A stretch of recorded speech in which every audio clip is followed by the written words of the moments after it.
8가지를 쭉 가보도록 할게요.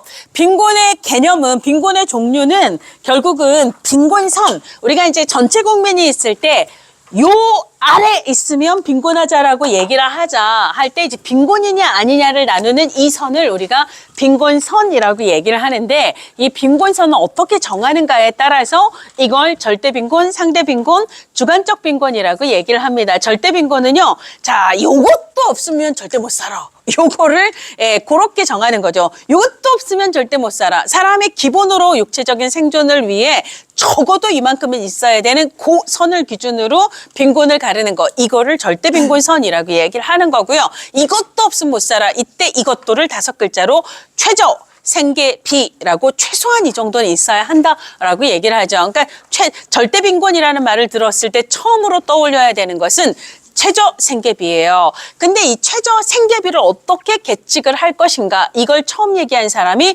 라운트리라는 사람이 되는 거죠. 그래서 라운트리는요, 적어도 최저 식비 얼마, 그 다음에 최저 의복비 얼마, 최저 난방비 얼마, 요런 거 기본으로 생계 유지를 위해서 필요한 품목별 최저비를 더해서 따라서 이만큼은 있어야 한다. 그것도 없으면 빈곤해. 요렇게 했다라는 거예요. 그래서 식비만 따진 게 아니라 요거 골고루 따졌다 해서 이걸 전물량 방식이라고 얘기를 하는 거고요. 자, 여기는 영국 얘기고, 그 다음에 이제 미국의 오샨스키라고 하는 사람은 우리가 딴 건 못해도 먹지 않으면 죽는다. 그래서 최저 식비를 따지는 거예요. 그럼 우리가 전체 생활비 중에 식비가 차지하는 비율, 이것을 엔겔계수라고 얘기를 해요. 우리가 전체 생활비가 300인데 그중에 식비가 100만 원이다. 그럼 3분의 1이 엔겔계수가 된다는 거예요. 그럼 우리가 최저 식비를 구하면, 최저 식비가 100만 원이다. 그러면 여기에 이거를 뒤집어서 3을 곱하면 최저 생계비는 그럼 300이네. 이런 식으로 계산할 수 있다라고 얘기하는 것. 이걸 오샨스키 방식이라고 얘기를 해요. 그래서 최저 식비에 뭐를 곱한다? 엔겔계수를 뒤집어서 역수라고 얘기를 합니다. 엔겔계수의 역수를 곱해서 최저 생계비를 구하자. 이게 오샨스키 방식이에요. 그러니까 얘는 두루두루 다 따진 게 아니라 식비만 따졌다고 해서 얘를 전물량 방식이 아니라 반물량 방식이다라고 이야기를 합니다. 그래서 외울 때는 전라 오샨스키예요. 전라 오샨스키. 전라 오샨스키. 그래서 개놈의 새끼, 잡놈의 새끼 이런 거 아니고요. 자, 스키에서 오샨스키. 그래서 전라 오샨스키예요. 이건 절대적 빈곤은 라운트리 오샨스키다. 이런 의미도 있고요. 전라라는 것은 라운트리가 전물량 방식이라는 거예요. 라운트리가 전물량인 걸 알면 오샨스키는 반물량 방식인 것, 즉 식비의 엔겔계수 역수를 곱한 건 라운트리가 아니라 오샨스키 방식이라는 걸 알 수가 있는 거죠. 그래서 절대 빈곤은 최저 생계비, 라운트리, 오샨스키, 전물량, 반물량, 요런 걸 여러분들이 알고 계셔야 되고,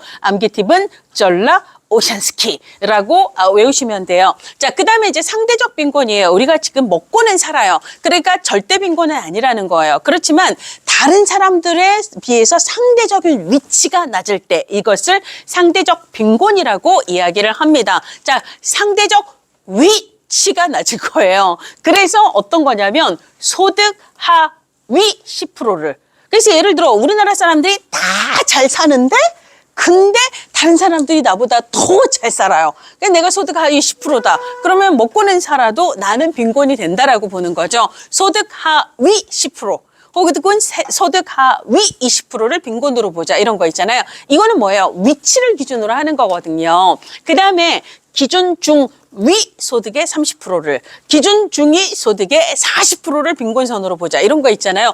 위가 들어가죠. 중위. 그 다음에 하위, 요런 것들은요, 상대적인 위치를 기준으로 해서 빈곤을 나누는 방식이라서 얘네들은 상대적 빈곤이라고 얘기를 합니다. 이 상대적 빈곤 개념을 얘기한 사람은 피터 타운젠트예요. 그래서 타운젠트 방식이다라고 이야기를 합니다. 자, 그 다음에 주관적 빈곤이에요. 예를 들어 제가 여러분들에게 지금 한국 사회에서 그래도 기본적인 생활을 유지하려면 월 얼마 정도 필요하다고 생각하세요? 예를 들어 4인 가족 기준으로 할 때 그럼 여러분들이 그래도 이 정도는 필요하다 해서 각자 주관적으로 평가해서 그걸 쓰겠죠. 그럼 그거를 평균 내면 이게 사람들이 대체로 생각하는 빈곤선이구나 해서 사람들이 응답한 값의 평균값을 가지고 빈곤선을 정한 다음에 그 이하에 있으면 빈곤이라고 할 수도 있는 거죠. 이때의 빈곤선은 사람들의 주관적 평가로 구해지기 때문에 이때는 뭐라고 부른다? 주관적 빈곤이라고 얘기를 하는데요. 이건 정책의 기준으로 사용되지는 않고요. 보통 사람들을 대상으로 연구할 때 쓰입니다. 그래서 네덜란드의 라이덴 대학교에서 처음으로 사용했다 해서 라이덴 방식이라고 이야기를 하게 되는 거고요. 외울 때는 아까 절라 오샨스키, 절대 빈곤은 라운트리 오샨스키가 되고요. 상타 주라 이젠이에요. 상타 주라 이제, 제발 상 좀 타 주라 이젠이에요. 상대적 빈곤은 타운젠트가 되는 거고요. 주라 이렇게만 외우면 이 라가 라운트인지 라이덴인지 헷갈릴 수가 있기 때문에 주라 이젠이에요. 그래서 라이덴은 주관적 빈곤이다. 그러면 라운트리는 절대적 빈곤이다. 전라의 라는 라이덴이 아니라 라운트리다라는 걸 알 수가 있을 겁니다. 자, 그런 얘기들을 쭉 하고 있고요. 그 다음에 137페이지의 빈곤의 측정 지표에서 빈곤율은 전체 국민 중 몇 프로가 빈민인가 혹은 전체 가구 중 몇 프로의 가구가 빈민인가 빈곤 가구인가 이런 걸 퍼센트로 얘기를 하는 건 빈곤율이라고 얘기를 하고요. 얘는 빈곤의 규모를 측정하는 지표에 해당합니다. 근데 빈곤이 얼마나 심각한 정도인가를 따지는 이걸 빈곤의 심도를 따진다라고 얘기를 하는데 이걸 우리는 빈곤 갭이라고 얘기를 하죠. 그러면 예를 들어 빈곤선 소득 여기가 200만 원이면 예를 들어 빈곤선이 200이라고 얘기를 할 때 우리 집 소득이 아니라 그러면 200 밑에 있는 사람들이 빈민이 되는 거잖아요. 그렇잖아요. 이 빈민들의 모든 소득을 평균을 냈을 때 이 평균값이 되게 낮을 수도 있고 한 50이 될 수도 있고 그 다음에 그 평균값이 한 100이 될 수도 있고 그 다음에 150이 될 수도 있잖아요. 그러면 빈곤이 어느 때 더 심각한 거예요? 이게 훨씬 더 심각한 거죠. 그래서 우리가 빈곤 갭이라고 하는 것은 빈곤선, 빈곤하냐 아니냐를 가르는 그 선에 해당하는 소득과 그 이하에 있는 전체 빈민들의 평균 소득 간의 차이, 이걸 갭이라고 얘기를 하는 거고요. 갭이 크다라는 건 빈곤이 그만큼 심각하다라는 걸 얘기합니다. 이게 중요한 이유는 우리는 공공부조 제도를 통해서 빈민들을 적어도 이 수준까지는 끌어올리게 되거든요. 이걸 뭐라고? 보충급여의 원칙이라고 얘기해요. 이들의 소득이 이 정도라면 적어도 이만큼을 지원을 함으로써 이들을 적어도 기본선까지는 끌어올리는 제도가 공공부조 제도죠. 근데 예를 들자면 이 정도라면 이 정도의 총 예산이 필요할 거고 만약에 빈민들의 소득 평균이 이 정도라면 이 정도의 예산이 필요할 거 아니에요. 그러니까 빈곤갭이 가지고 있는 의미는 그래도 정부가 재정을 통해서 빈민들의 소득을 빈곤선 수준까지 끌어올리려면 어느 정도의 비용이 필요한가를 보여주는 지표가 뭐다? 이게 빈곤갭이다라고 이야기를 한다는 거예요. 그래서 빈곤갭의 원래 의미는 빈곤선과 빈민들의 평균소득, 빈민들의 실제 소득 간의 차이를 의미하지만 얘가 중요한 이유는 그들을 빈곤선 수준까지 끌어올리는데 예산이 어느 정도 들어가는가를 보여주는 수치이기 때문이다. 그래서 실제 시험 문제에선 그 줄침 부분이 더 많이 나오고 있습니다. 자, 그 다음에 이제 생지수인데요. 생지수라고 하는 것은 빈곤율도 감안하고 빈곤 갭도 감안하고 근데 또 뭘 감안하냐면 진위계수를 감안을 하는 거예요. 근데 진위계수는 그 아래쪽 뒷페이지에 138페이지에 그 로렌츠 곡선 아래쪽에 진위계수가 있는데요. 진위계수는 소득 불평등을 가리키는 지표예요. 그리고 진위계수는 0에서 1까지 사이의 값을 갖는데 얘가 소득 불평등 지표거든요. 그럼 진위계수 값이 높다라는 건 뭐가 높다라는 걸 얘기하죠? 소득 불평등이 높다라는 거예요. 최대값은 1이고요. 최저값은 0이에요. 그러면 완벽한 불평등을 얘기하는 것, 즉 불평등이 가장 높은 건 뭐죠? 1입니다. 그럼 불평등이 가장 낮은 건 0. 즉 완벽한 평등을 얘기하는 건 0이다라고 얘기를 할 수가 있어요. 이게 이제 불평등 지수인데 다시 앞으로 가셔서 센 지수는 빈곤율, 빈곤갭뿐만 아니라 진위 계수를 포함을 시켜요. 근데 진위 계수는 소득 불평등이잖아요. 그러니까 같은 빈민, 그러니까 빈곤선 아래에 있다고 할지라도 이 빈민들 사이의 소득이 얼마나 고만고만한가 혹은 또 격차가 있는가 이것도 반영을 한다라는 거예요. 우리가 소득의 불평등이라는 건 얼마나 비슷한가, 소득이 얼마나 균등하게 배분이 되어 있는가 아닌가를 얘기를 하잖아요. 그래서 빈민들 사이의 소득 불평등까지 감안하고 있는 게 이게 센 지수다라고 이야기를 할 수 있습니다. 무엇을 포함시키기 때문에 지수의 계산 공식에 진위 계수를 포함을 시키고 있기 때문에 그렇게 보시면 되고요. 자, 그다음에 137페이지 하단에 사회적 배제가 있어요. 우리가 주로 빈곤 개념을 많이 쓰는데 빈곤은 아주 쉽게 말하면 돈이 별로 없다라는 얘기예요. 그래서 맨날 200만 원을 기준으로 해서 그것보다 그 집의 소득이 없을 때 이런 식으로 얘기를 하잖아요. 그래서 기본으로 빈곤 개념은 여러 가지 차원 중에서도 경제적인 차원, 즉 소득에만 집중을 한다라는 거예요. 그래서 빈곤은 결국은 소득이 없다, 소득 결핍을 초점으로 하는 거고요. 그러니까 여기에 대한 대응은 뭐예요? 소득 지원.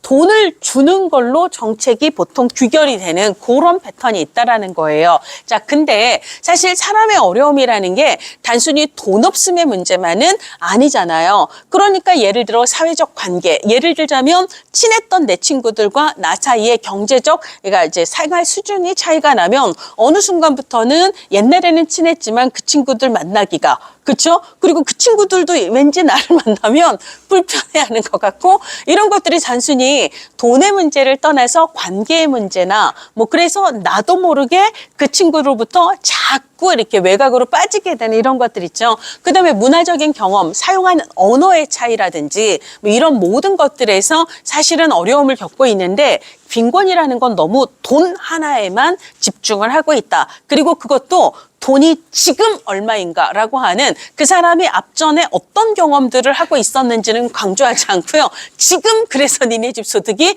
얼마냐만 따진다는 거. 이걸 결과에 초점을 둔다. 소득 결핍이라고 하는 결과에만 초점을 둔다. 이게 뭐예요? 기존의 빈곤 개념이. 그래서 이거에 대한 문제 제기 속에서 1990년대 미국, 그러니까 유럽에서 등장한 개념이 사회적 배제예요. 그러니까 경제적인 것뿐만 아니라 사회적 혹은 문화적 혹은 정치적 이런 모든 영역에 다차원적인 영역에서 겪는 어려움 혹은 불리함에 초점을 두자. 이게 첫 번째 차이예요. 경제적인 것뿐만 아니라 그 이상의 다양한 영역에서의 어려움에 초점을 두자. 그 다음에 결과적인 상태에만 초점을 두지 말고 이 사람들이 주변부로 밀려나게 되는 과정에도 좀 초점을 두자. 과정과 맥락에도 좀 초점을 두자라고 얘기를 해요. 그러니까 돈만 주면 땡일 것 같이 소득 지원 하나로 얘기하려고 하지 말고 우리가 배제라고 얘기를 하면 뭐가 가장 중요한 거예요? 너도 이리 와.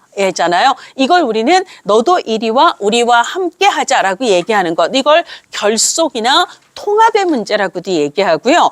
관계와 상호작용의 문제라고도 이야기를 하고 그들과 나 사이의 거리를 좁히는 거예요. 이걸 접근성의 문제라고도 이야기를 하고 사회적 배제의 관점으로 빈곤을 바라보게 되면 대안이 단순히 돈만 주는 걸로 해결이 되는 대안이 아니게 되는 통합과 결속을 지향하는 걸로 바뀌게 된다라는 거죠.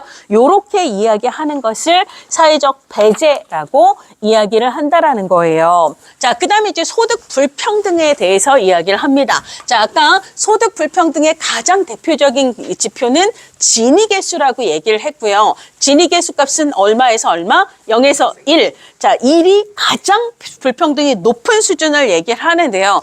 이거를 이야기하기 위해서 로렌츠 곡선을 얘기를 합니다. 로렌츠 곡선은 한 사회에 있는 모든 사람들을 가장 소득이 낮은 것부터 가장 소득이 높은 것까지 줄을 세웠다라고 가정을 하는 거예요. 그래서 한 사람 한 사람씩 소득을 더해보는 거예요. 그래서 여기는 한 사람 한 사람씩 인구를 누적하는 거고요. 그 사람들의 소득을, 누적 소득이에요. 소득을 계속 더해보는 거예요. 자, 그러면 예를 들어 한 사회에 100명의 사람이 있어요. 그리고 모든 사람이 완벽히 동일한 소득을 1원씩 갖고 있다라고 가정을 할게요. 자, 그러면 모든 사람이 동일한 소득을 가지고 있는 완벽히 평등한 상태 한 사람의 소득을 더하면 1원이 됩니다. 그 다음에 두 사람의 소득을 더하면 1 더하기 1, 2원이 됩니다. 세 사람의 소득을 더하면 3원이 되는 거죠. 1원, 2원, 3원에서 이게 뭐가 되는 거죠? 완벽한 45도 대각선이 되는 거예요. 그래서 우리가 완벽히 평등한 사회가 의미하는 로렌츠 곡선은 뭐다? 45도 대각선과 일치하는 사회다라고 얘기를 하는 거예요. 모두 똑같은 소득을 가지고 있다면. 자, 이걸 진위계수 0이라고 이야기를 하는 거고요. 그러면 완벽히 불평등한 사회라고 한다면 100명 중 모든 소득을 한 사람이 독점을 하고 있고 나머지 99명은 하나도 못 가지고 있는 상태가 완벽한 불평등이에요. 그러니까 한 사람을 더해도 0, 두 사람을 더해도 0, 그 다음에 세 사람을 더해도 0, 계속 0이에요. 계속 0이에요. 그러다가 99명을 더했는데도 다 0이에요. 마지막 사람 100명을 더했을 때 한 번에 올라가는 요 선을 우리가 완벽한 불평등의 선이다라고 얘기를 해요. 요 선을 얘기하는 값이 진위계수 1이에요. 진위계수 1이에요. 근데 사실 어떤 사회가 완벽히 극단적으로 평등한 것도 완벽히 불평등한 것도 아니고 실제 사회는 이런 곡선을 그린다는 거예요. 이게 저소득은요. 더해도 잘 안 올라가요. 그러다가 이쪽 뭐 최태원 더하고 그다음에 이재용 더하면 확 올라가는 거죠. 그래서 이런 곡선의 형태를 그린다는 거고요. 이 곡선이 이쪽으로 가면 갈수록 불평등에 가까워지는 거고 저쪽으로 가까이 가면 평등에 가까워지는 거고 이런 개념으로 이야기를 한다는 거예요. 그래서 진위계수는 완벽한 평등과 완벽한 불평등이 만나서 이루는 삼각형 중에 삼각형의 면적에서 이 곡선의 면적, 격선이 대각선과 이루는 이 면적이 몇 프로를 차지하는가. 그러니까 그것분에 이게 차지하는 비율 있잖아요. 비율을 얘기합니다. 근데 그 의미까지는 모르더라도 어쨌거나 그런 개념으로 생각을 하시면 돼요. 대각선은 진위계수 0이다라고 보시면 되겠습니다. 값이 클수록 당연히 진위계수는 불평등하다라는 걸 의미한다라는 거죠. 자, 그 다음에 10분위 분배율을 보시면은요. 분배율이라고 하는 건 분배가 얼마나 잘 되어 있는가를 얘기해요. 그럼 분배율이 높다라는 건 우리 사회는 분배가 되게 잘 되어 있어 이런 말이거든요. 평등한 거예요? 안 평등한 거예요? 평등한 거예요. 그러니까 10분위 분배율이 크다는 건 평등하다라는 걸 의미합니다. 일단 그 의미를 알아야 돼요. 말 자체가 뭘 의미하는지를 알아야 돼요. 5분위 배율이라고 하는 건 잘 사는 사람이 못 사는 사람보다 몇 배나 더 잘 사는가? 그럼 2배 더 잘 사는 거하고 100배 더 잘 사는 거하고 있잖아요. 그래서 이게 소득 격차가 뭐가 더 차이가 나요? 100배 더 차이 나는 거. 저도 학원 강의를 하지만 아침에 저는 이제 한 25명 정도 사회복지직은 사실 많을 수가 없어요. 자격증이 있어야지만 도전할 수가 있기 때문에 25명 듣죠. 근데 저랑 같은 시간에 국어 선생님은 대형 강의 몇백 명을 수강하는 대형 강의실도 자리가 모자라서 그 옆방과 그 옆방에서 TV로 와요. 완전 너무 부러워요.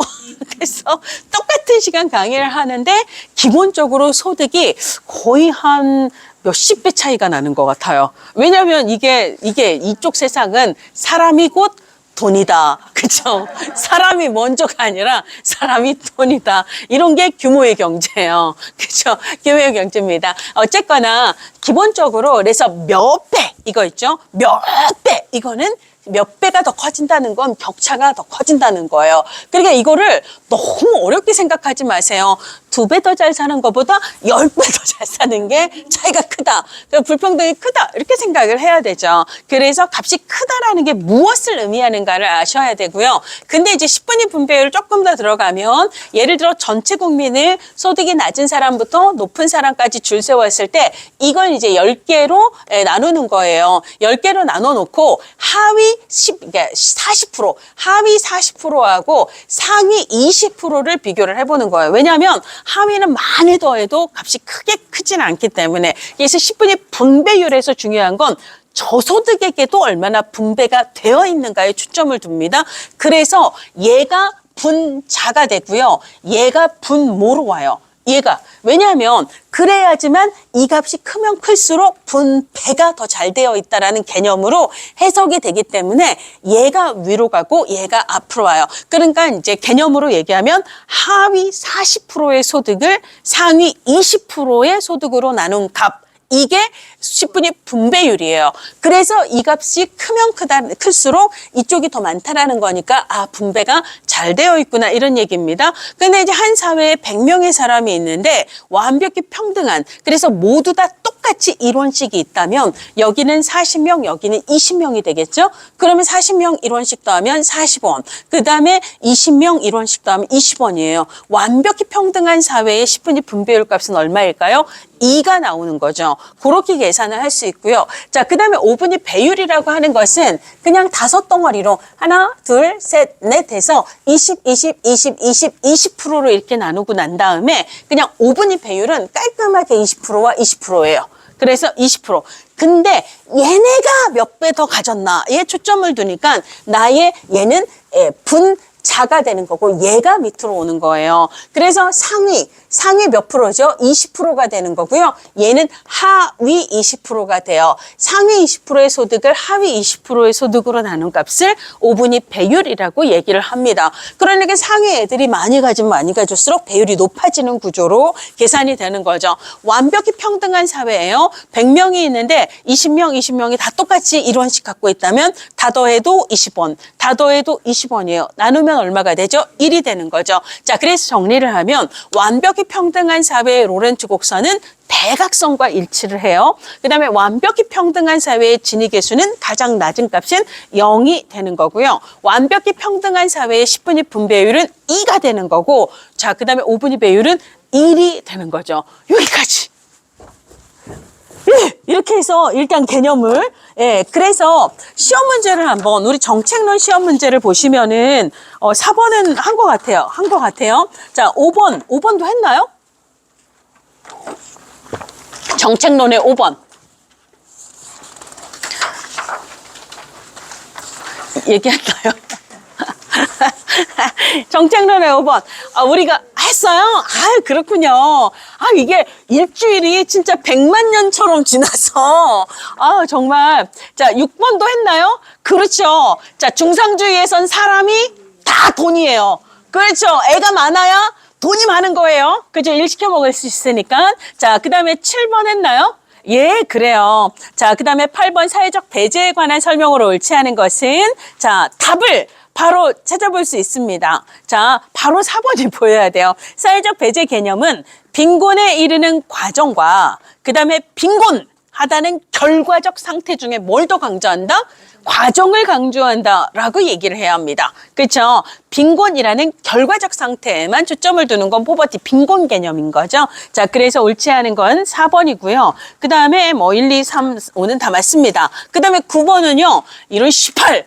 이렇게 생각하고 넘어가시면 돼요. 그러니까 이게 뭐냐면 우리가 그러니까 100점을 맞을 필요는 없고요. 출제자도 얼마나 골치가 아프겠어요. 합격률이 올라가면 눈치 보여요. 뭐 예를 들어 합격률이 60% 그러면 그 해는 출제를 제대로 못한 거다 욕먹는 거거든요. 무조건 30% 선에서 출제 합격률을 맞출 수 있는 문제를 내야 되기 때문에 그러다 보니까 출제자들은요. 과목마다 전혀 안 나왔던 걸 무조건 심게 돼요. 근데 그런 문제로 쫄릴 필요가 없어요. 에이 18 뭐 이런 거 냈지? 이러고 이런 건 그냥 넘어가시면 돼요. 그냥 넘어가시면 돼요. 어차피 100점 맞을 게 아니기 때문에 그거는 그냥 넘어가시면 돼요. 자, 그 다음에 10번. 다음에서 설명하고 있는 경책결정 모형은 우리 정책결정 모형 지난번에 회리릭 이거 했어요? 그렇죠. 기본은 합리, 세부는 점증, 혼합점. 그래서 합리 플러스 점증, 혼합 모형이다라고 이야기를 했습니다. 근데요, 이따 행정론 시험 문제. 그래서 미리 오셔서 행정론을 풀어보신 분들은 아시겠지만 행정론 시험에서 또 쓰레기통 모형이 나와요. 그렇죠? 이렇습니다. 이 내용은 정책에도 나오고 저쪽 행정에도 나옵니다. 자, 그 다음에 11번도 했어요. 그쵸? 자, 근데 이 문제를요. 그렇지. 그러니까 이게 지금은 현금, 증서, 현물, 기회 이렇게 냈지만 예를 들어 똑같이 문제는 내놓고 여기에 급여 유형을 물어볼 수도 있다라는 거예요. 그러니까 뭐냐면 현금, 현물 이게 아니라 예를 들자면 1번에는 생계급여, 그 다음에 니은은 구직 급여, 그 다음에 디귿은 뭐 이런 거 있잖아요. 아동수당. 예, 일단 세 개만 냈다고 할까요? 자, 그러면 생계급여, 구직급여, 아동수당. 생계급여는 국기법, 해주, 교, 생의 장자에서 국기법 공공부조에 해당하는 거예요. 그 다음에 구직급여는 뭐죠? 그치, 실업급여는 고용보험, 사회보험에 해당하는 거예요. 아동수당은 우리나라 대표적인 사회수당에 해당합니다. 그러면 가장 선별적인 건 뭐죠? 선별적인 건 공공부조죠. 진짜 저소득층만 선별해서 도와주는 거잖아요. 그리고 사회보험과 사회수당은 보편적 제도예요. 근데 그중에서도 더 보편은 사회수당이 되는 거죠. 그럼 운영효율성이 높은 건 뭐예요?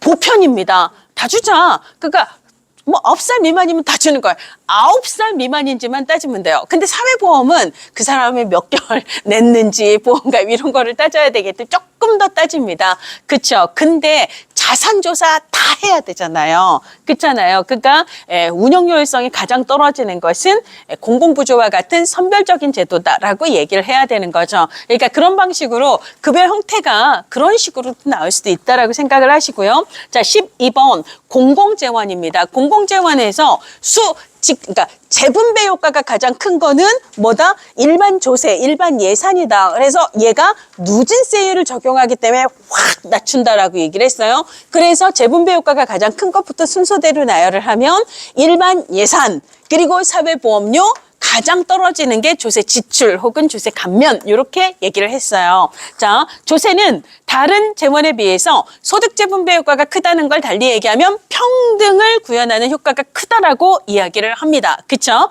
그다음에 사회보험료는 소득세에 비해 상대적으로 조세 저항이 약해요.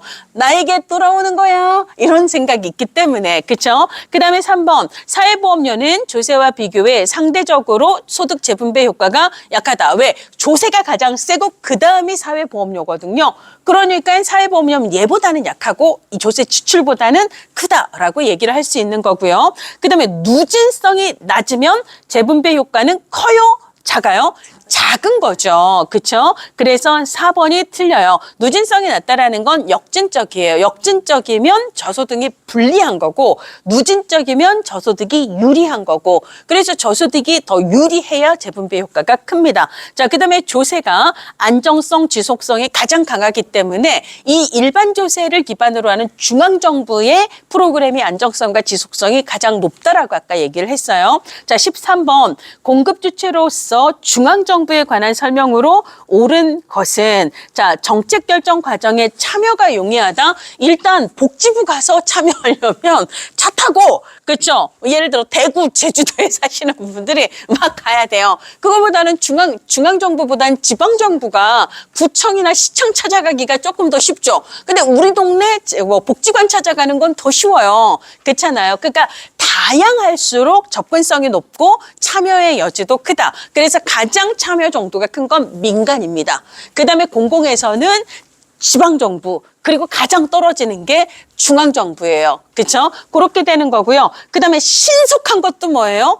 우리 고객님이 아니다 싶으면 확 바꿔요. 그렇죠? 민간은 그래요. 그치? 그거보다는 아니지만 중앙정부보다는 그래도 신속한 거는 지방정부고요. 근데 중앙정부는 법제도를 바꾸는 건 쉽지가 않아요. 그렇죠? 시간이 걸립니다. 자, 그다음에 지속성, 안정성은 아까 12번에 있는 그거하고도 비슷하죠. 조세 자체가 가장 재원 중에 안정성, 지속성이 높기 때문에 이 조세를 기반으로 하는 근데 지방세보다 이 중앙에서 하는 국가의 세금이 훨씬 더 안정성이 높기 때문에 중앙정부의 지속성, 안정성이 유리하다라고 얘기를 하죠. 그래서 3번이 맞고요. 그 다음에 민간은 서로 경쟁을 하는 거잖아요. 그러니까 나랑 쟤랑 비슷해야 돼 보다 우리가 쟤보다 더 잘해야 돼 이게 많은 거예요. 근데 그 정도는 아니지만 지방정부도 우리 지자체가 다른 지자체보다 더 나은 걸 추구하지 똑같자 이런 게 아니거든요. 근데 중앙정부는 경쟁을 하는 게 아니기 때문에 경쟁보다는 이기는 것보다는 통합과 안정 조정을 더 강조한다라는 거예요. 사회 통합에 더 기여하는 건 중앙정부가 됩니다. 규모의 경제는요, 대상이 되는 케이스가 많은 거. 중앙정부는 전 국민 대상이라 압도적으로 규모의 경제가 효과가 크다라는 거고요. 다양한 선택권은 많을수록 보장이 돼요. 가장 많은 건 뭐죠? 민간입니다. 중앙정부는 하나밖에 없어요. 선택권은 그거밖에 없어요. 그렇게 되는 거고요. 자, 그 다음에 14번 사회복지 전달 체계에 관한 설명으로 옳은 것을 모두 고른 것은 우리가 전달 체계는 딜리버리입니다.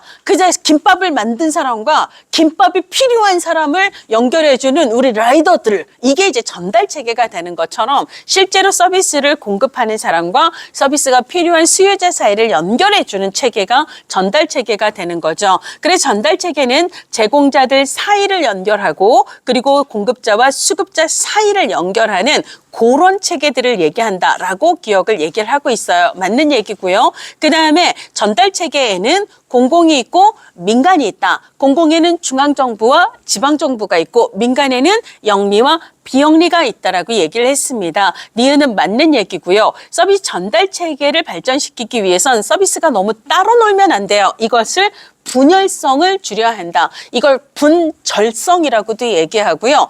단절성이라고도 얘기하고요.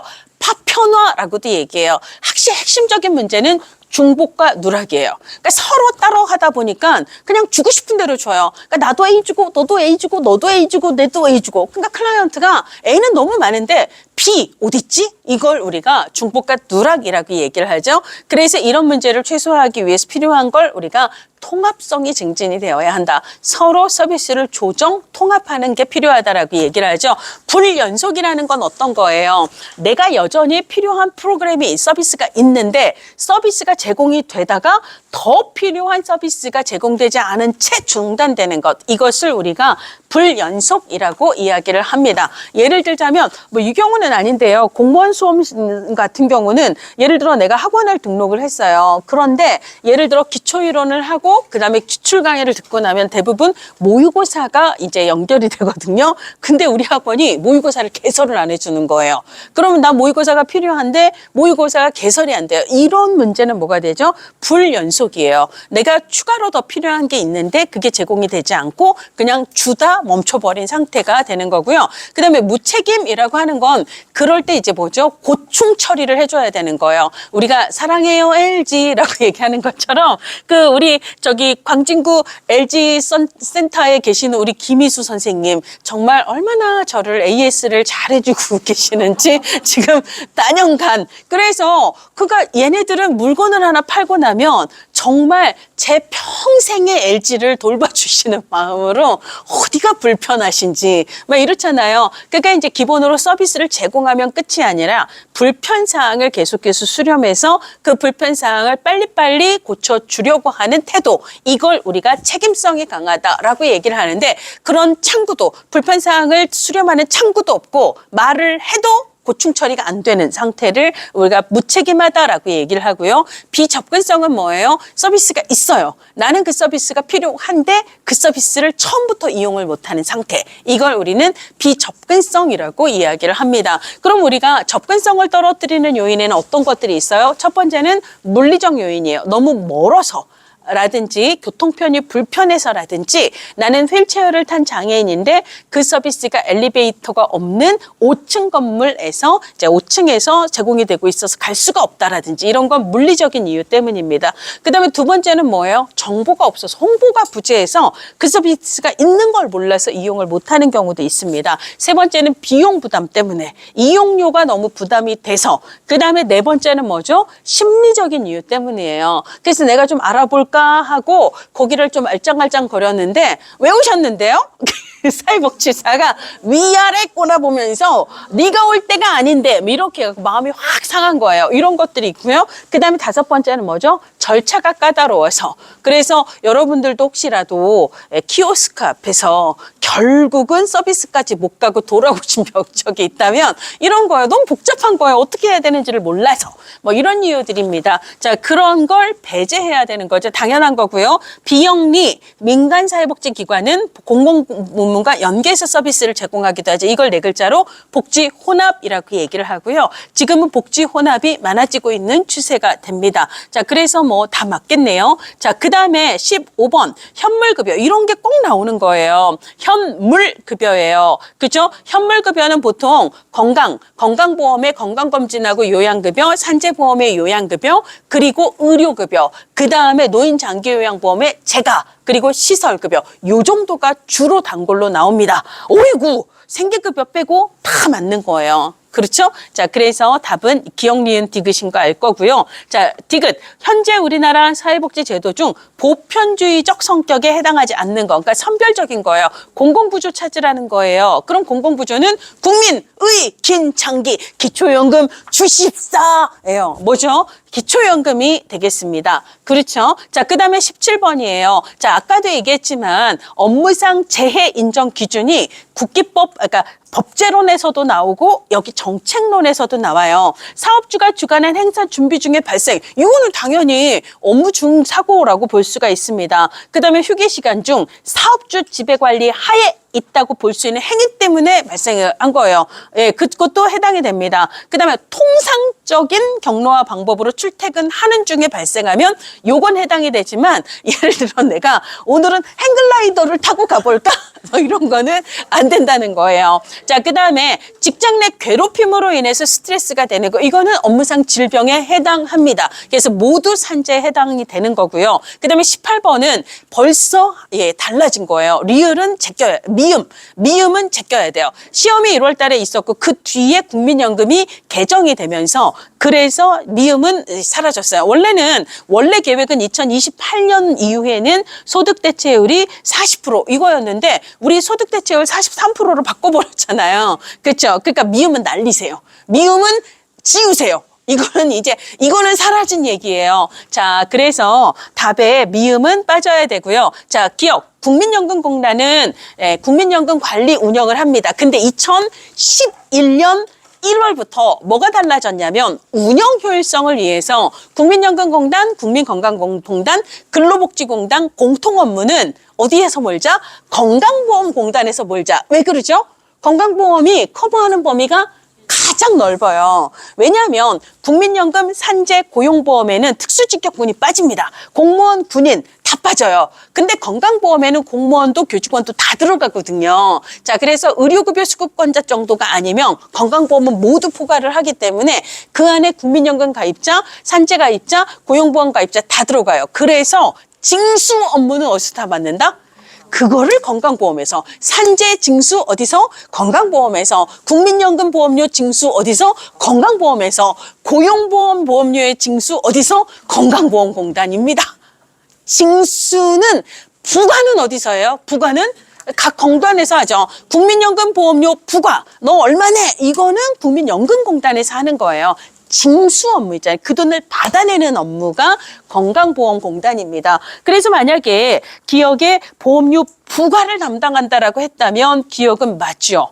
근데 보험료 징수를 담당한다라고 하면 이거는 틀려요. 무슨 말인지 아시겠어요? 자, 그 다음에 기본연금액은 아까 우리가 국민연금은 개인별로 계산을 하는 기본연금액이 있고 그 다음에 매년 보건복지부에서 정하는 올해의 부양가족연금액은 이제 작년 대비 물가 변동률을 반영을 해서 얼마 한 다음에 이걸 합산한다라고 얘기했어요. 근데 그 기본연금액의 계산에 들어가는 가장 세 가지 핵심 변수는 가입 기간, 그리고 내 평균소득, 가입자 전체 평균소득이 들어간다라고 얘기했는데 그때 이때 균등 부분이라고 하는 거 똑같은 값이 들어가는 건 내 소득이 다 똑같아요? 아니면 가입자 평균 소득이 다 똑같아요? 가입자 평균 소득이 똑같죠. 이걸 균등 부분이라고 얘기를 하고 나의 소득은 리을번에는 소득 비례 부분이라고 얘기를 합니다. 내 소득이 몇 이렇게 되는 거죠. 균등 부분은 연금 수급 전 3년간 내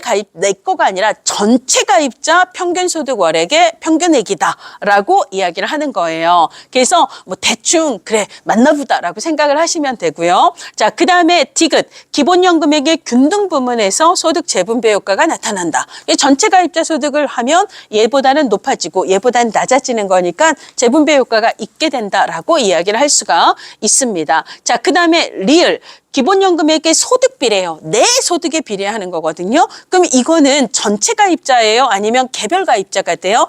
개별 가입자의 기준 소득 월액의 평균액이다. 이렇게 되는 거죠. 그러니까 어쨌거나 전체 가입자, 뒤에 말은 신경 쓰지 마세요. 그냥 전체 가입자인지 자기 자신인지 이렇게 생각을 하시면 됩니다. 자, 그래서 리을은 틀렸고 원래 미음은 맞았는데 지금은 틀려요. 지금 현재 기준으로는 니은하고 디귿에만 체크를 하셔야 되는 거고요. 자, 그 다음에 19번 건강보험 진료비 지불 제도에 관한 자 이것도 제가 저를 혹시 욕하고 계시나요? 행정론 해야 되는데 얘는 예, 그래요. 얘는 넘어갑시다.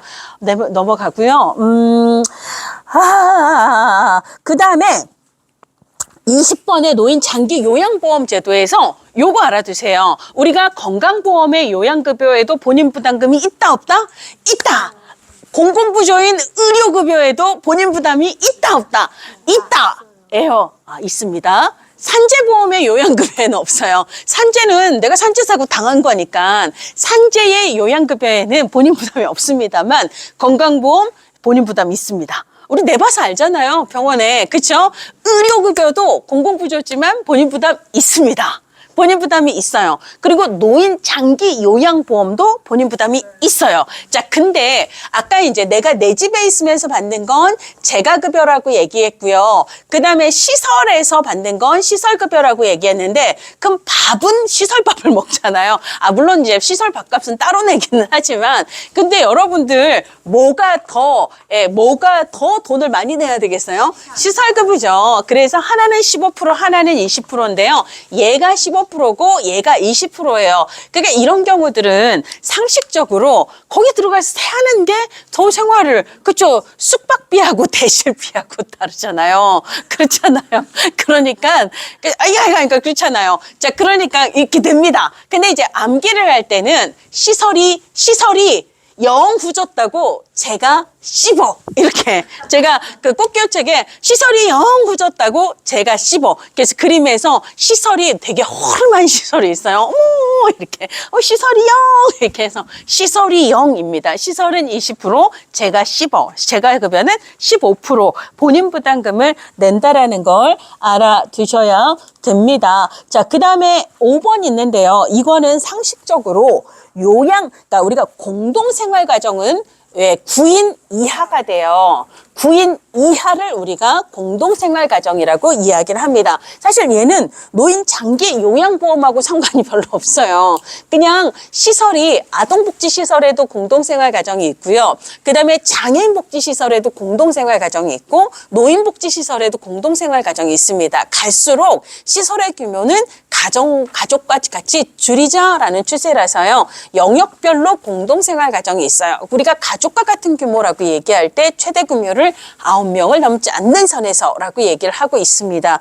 그래서 요건 그냥 당연히 5번이 틀렸다라고 생각을 하시면 되고요. 그 다음에 21번 얘기한 것 같고요. 그 다음에 22번 사회서비스 바우처 제도는 우리가 2007년부터 도입을 하게 되는데 바우처의 핵심 특징은 공급자에게 제공을 하는 거다, 수요자에게 제공을 하는 거다, 수요자에게 제공을 하는 거다. 답은 뭐다? 2번이다라고 볼 수 있어야 돼요. 자, 그 다음에 23번입니다. 이거 얘기했나요? 그렇지. 최저임금 받고도 팔팔한 년. 그렇죠. 국민연금과 최저임금은 몇 년에 88년에 시행이에요. 법은 86년에 만들어졌고요. 사실 법제론 시험에 이미 최저임금법이 언제 제정됐는지가 그 전에 이미 나왔거든요. 그러니까 그걸 알고 있다면 얘가 당연히 틀렸다라는 걸 정책론에서, 그러니까 정책과 법제는 사실 왔다 갔다 합니다. 그래서 같이 알고 계셔야 되고요. 그다음에 도덕적 해이는 얘기했죠? 예, 아우 그래요. 그러니까 뭐 이 정도 시험 문제면 80도 껌 아니에요? 그렇지 않아요? 80도 껌 아니에요? 그렇습니다. 어머, 어떡하죠? 막 100점 맞아버리면? 뭐, 그쵸. 아니, 그러면 어떡하지? 예, 그렇습니다. 자, 우리 여기서 그냥 딱 4분만 있다가 행정론으로 가도록 할게요. 4분만 있다가, 예.